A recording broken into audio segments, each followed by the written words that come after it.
नमस्कार जी। Excellency Dr. Mohammad Irfan Ali, President of the Cooperative Republic of Guyana, Excellency Honorable James Marpe, Prime Minister of Papua New Guinea, Excellency my friend Mohammad Nasheed, Speaker of the People's Majlis, Republic of Maldives, Excellency Ms.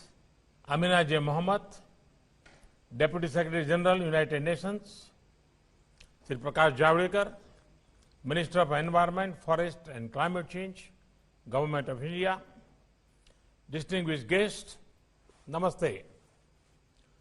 I am happy to be speaking at the World Sustainable Development Summit. This forum completes 20 years. My congratulations to Terry for sustaining this momentum. Global platforms like this are important for our present and our future.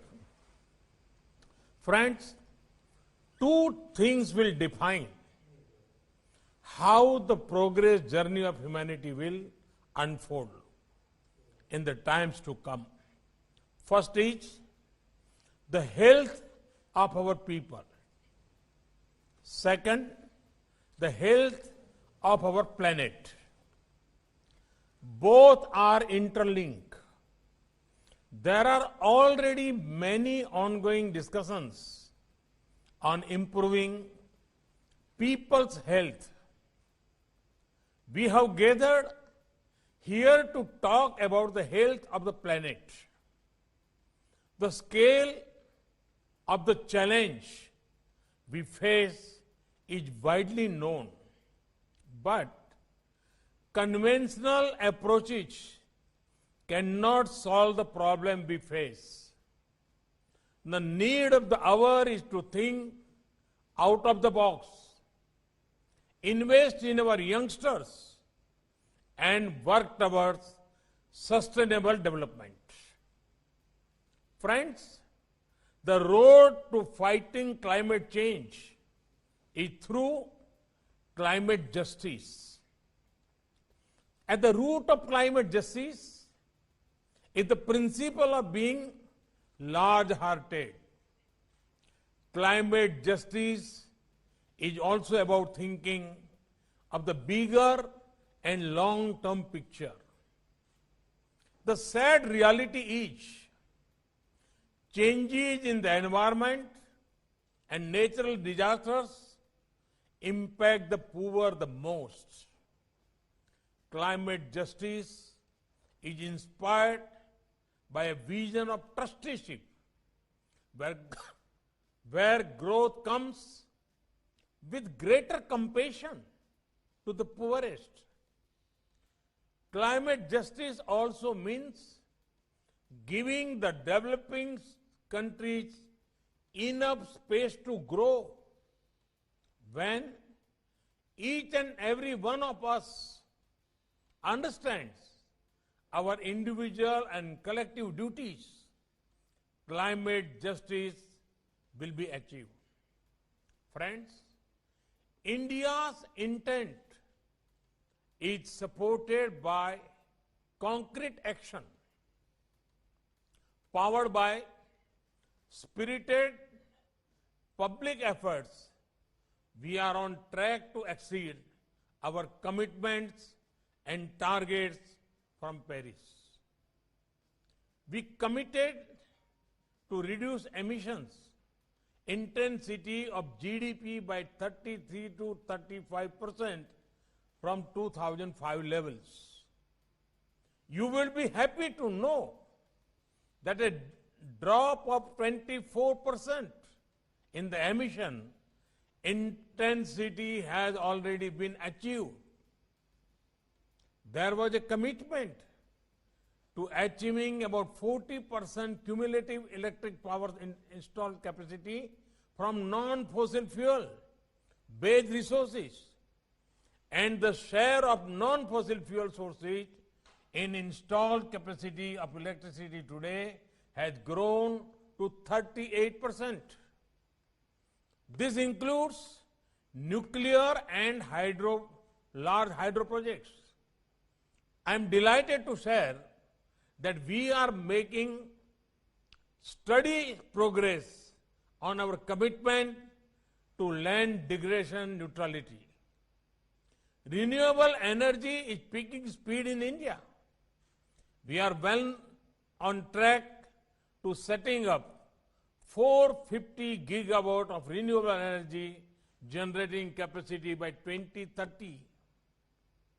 Here, I would like to applaud our private sector and several individuals who are contributing to this.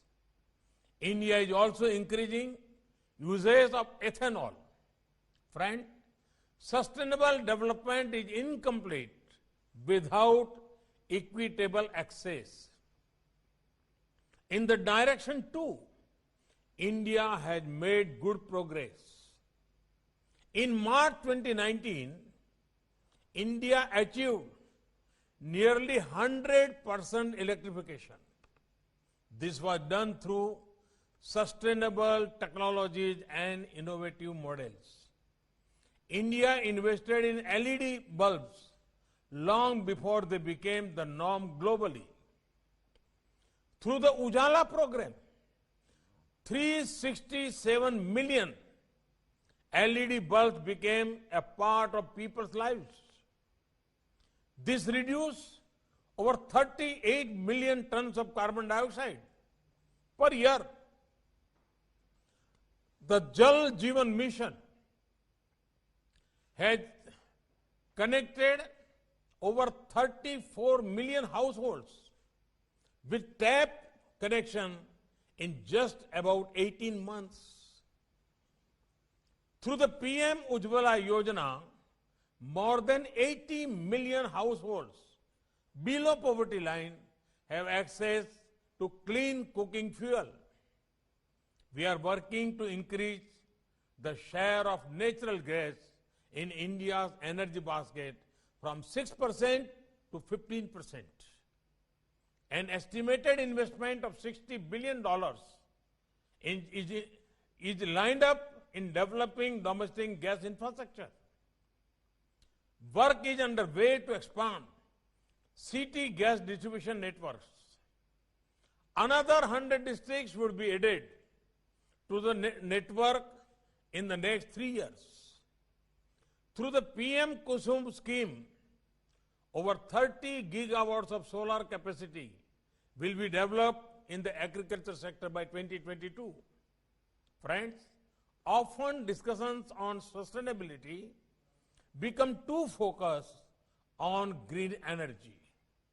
But green energy is only the means. The destination we seek is a greener planet. Our culture's deep respect for forest and green cover is translating into outstanding results. According to the FAO's Global Forest Resources Assessment 2020, India is among the top 3 countries to have gained in forest areas in the last decade. The forest cover in the country has reached almost 1/4 of the geographic area. Conventional thinking may make some people think that when a country pursues development, then forest cover goes down. But India is one of the countries showing this need not be the case. Our mission to achieve sustainable development also includes special attention towards animal protection. Across India, people feel proud that over the last 5 to 7 years, the population of lions, tigers, leopards, and Gangetic river dolphin has grown up. Friends, the gathering brings together the best and brightest minds working on sustainable development. I would like to draw attention to two aspects: togetherness and innovation. Sustainable development will only be achieved by collective efforts. When every individual thinks of national good, when every nation thinks of global good, that is when sustainable development will become a reality. India has made an effort in this direction through the International Solar Alliance. Let us always keep our minds and nations open to best practices from all over. In the same spirit, let us always share our own best practices with others. The second is innovation. There are many startups working on renewable energy, environment-friendly technology, and more. As policymakers, we should support as many of these efforts. The energy of our youth will certainly lead to outstanding results. Friends, through this forum, I would also like to mention one more area which needs thought. That is the enhancing our disaster management capabilities. This requires focus on human resources development and technology. As part of the Coalition for Disaster Resilient Infrastructure, we are working in this direction. Friends, India is ready to do whatever possible to further sustainable development. Our human-centric approach could be a force multiplier for global good. The support of research of institutions like TERI are important in these efforts. I wish this summit and you all the very best. Thank you. Thank you very much.